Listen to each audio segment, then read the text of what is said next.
இயேசு கிறிஸ்துவில் பிரியமுள்ள சகோதர சகோதரிகளே, அன்னையுடைய அன்பு பிள்ளைகளே, இயேசுவின் இனிய நாமத்தில் உங்கள் அனைவருக்கும் என் இனிய காலை வணக்கம். இன்று செவ்வாய்க்கிழமை. இன்றைய நாள் இனிய நாளாக, ஆஸ்வதிக்கப்பட்ட நாளாக அமையட்டும். நீங்க எல்லாரும் நல்லா இருக்கணும். பிரியமான சகோதர சகோதரிகளே, இன்று திருச்சுவையோடு இணைந்து நாமும் புனித மார்த்தா உடைய திருவிழாவை சிறப்பிக்கின்றோம். மார்த்தா, லாசர், மரியா இந்த அற்புதமான குடும்பத்திற்கு ஆண்டவர் அடிக்கடி பெத்தானியா வழியாக செல்கின்ற போதெல்லாம் இவர்களை சந்திப்பது வழக்கம். ஆனால் இன்று மார்த்தா ஒரு அற்புதமான ஒரு நிகழ்வை கூறுகிறார். ஆண்டவரே, நீர் எங்களோடு இருந்திருந்தால் என் சகோதரன் லாசர் இறந்திருக்க மாட்டான், உயிர்த்தெழுவான் என்று ஆண்டவர் கூறுகின்ற போது, ஆம், எல்லோரும் உயிர்த்தெழுகின்ற போது அவனும் உயிர்த்தெழுவான் என்பது என்னுடைய நம்பிக்கை என்று கூறுகிறார்.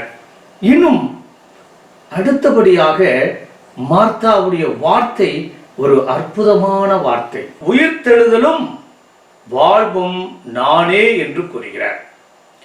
உயிருள்ள போது என்னில் விசுவாசம் கொள்பவன் இறப்பினும் வாழ்கின்றான். பிரியமான சகோதர சகோதரிகளே, இதையெல்லாம் கேட்ட பிறகு மார்த்தா என்ன கூறுகிறார்? நீரே உலகிற்கு வரவிருந்தவர் என அறிக்கை இடுகிறார். பிரியமான சகோதர சகோதரிகளே, இன்று மார்த்தாவுடைய திருவிழாவை கொண்டாடக்கூடிய நமக்கு இந்த மார்த்தா என்ன கூறுகிறார்? அவர் இரண்டு காரியங்களில் மிக முக்கியமானவராக இருக்கின்றார். ஒன்று, விருந்தோம்பல். அவரை தேடி வந்த விருந்தினருக்கு அவர் நல்ல முறையில் உபசரித்தார். ஆண்டவர் மார்த்தா மரியாவுடைய இல்லத்திற்கு செல்கின்ற போது, மார்த்தா, பலவற்றை பற்றி நீ கவலைப்பட்டுக் கொண்டிருக்கின்றாய், நீ பரபரப்பாக இருக்கின்றாய் என்றெல்லாம் கூறினாலும் கூட மார்த்தா ஆண்டவர் மேல் அளவு கடந்த அன்பும் மரியாதையும் வைத்திருந்தார். அது மட்டுமல்ல, அவர் அளவு கடந்த விசுவாசமும் நம்பிக்கையும் கொண்டிருந்தார் என்றால் அது மிகையாக.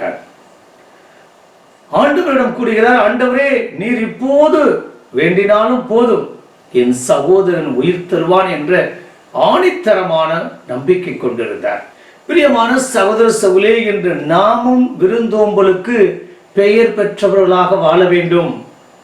நம் ஆண்டவர் இயேசு கிறிஸ்து மேல் நம்பிக்கை கொண்டவர்களாக வாழ வேண்டும். எப்படி மார்த்தா கொண்டிருந்தாரோ, செத்து போன அவருடைய சகோதரன் லாசருக்கு ஆண்டவர் உயிரோட்டம் கொடுக்கின்றார், உயிர்த்தெழச் செய்கிறார், புது வாழ்வு கொடுக்கின்றார். இதோ நாமும் விருந்தோம்பலிலும் ஆண்டவர் மேல் நம்பிக்கை கொண்டிருந்தால் நம்முடைய வாழ்க்கையில இவ்வளவுதான், என் வாழ்க்கை முடிந்து விட்டது, எனக்கு இவ்வளவு பெரிய கஷ்டம், நஷ்டம், அல்லது இழப்பு, இறப்பு, அல்லது பெரிய வியாதி, அல்லது கடன் சுமை, அவ்வளவுதான் என்று இருக்கக்கூடிய காரியங்களை கூட ஆண்டவர் புது வாழ்வு கொடுத்து உயிர் ஊட்டம் கொடுக்க இருக்கின்றார் என்றால் அது மிகையாகாது. பிரியமான சகோதர சகோதரிகளே, இப்படிப்பட்ட ஒரு அற்புதமான இந்த மார்த்தாவை போல நாமும் ஆண்டவர் மேல் நம்பிக்கையும், நம்மை தேடி வரக்கூடிய நபர்களுக்கு முகம் கோணாமல் நல்ல உபசரிப்பையும், அந்த லாசர் மார்த்தா மரியா குடும்பத்தை போல ஆண்டவர் நம்மையும் நம்மோடும், அல்லது ஏன் நம்மோடு கூட அவர் தங்கி நம்மை ஆசீர்வதிக்க, நம்ம குடும்பத்தில் நம்மோடு இணைந்து அவர் சாப்பிட, நம்மை ஆசீர்வதிக்க, இதோ உயிரோட்டம் கொடுக்கக்கூடிய கடவுளாய் என்றும் வாழ வர இணைந்து ஜெபிப்போமா? பரலோக தந்தை இறைவா, இந்த அருமையான இனிமையான நாளுக்காக மக்கள் நன்றி செலுத்துவோம். தகப்பனே, இந்த திருச்சுவையோடு இணைந்த நாங்களும் மார்த்தாவுடைய திருவிழாவை கொண்டாடி கொண்டிருக்கின்றோம். மார்த்தா விருந்தோம்பலுக்கும் நம்பிக்கைக்கும் எடுத்துக்காட்டான வாழ்வு வாழ்ந்தவர்.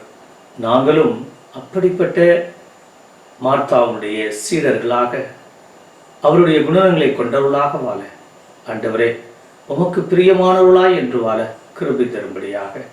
மற்றும் இதோ இந்த நாளில் எங்கள் குடும்பத்தில் இதோ லாசரை போல எத்தனையோ நபர்கள் இறந்து போய் விட்டார்கள். அவர்கள் என்றுமே வாழ்கிறார்கள். அவர்களை நாங்கள் வாழ வைக்க வேண்டும். அப்படிப்பட்ட வல்லமையும் பாக்கியத்தையும் அவருடைய குணங்களை தாங்கியவர்களாக வாழ அப்பா, நாங்களும் இறப்புக்கு பின் உயிர்ப்பு உண்டு, புது வாழ்வு உண்டு, மறுவாழ்வு உண்டு என்று நம்பி வாழ்ந்து கொண்டிருக்கிறோம். இதோ வாழ்கின்ற போதே உண்மையில் விசுவாசம் கொண்டவர்களாய் என்று வாழ கிருபை தரும்படி எங்கள் ஆண்டவராய் இயேசு கிறிஸ்துவின் நாமத்தில் ஜெபிக்கிறோம் நல்ல பிதாவே. ஆமென்.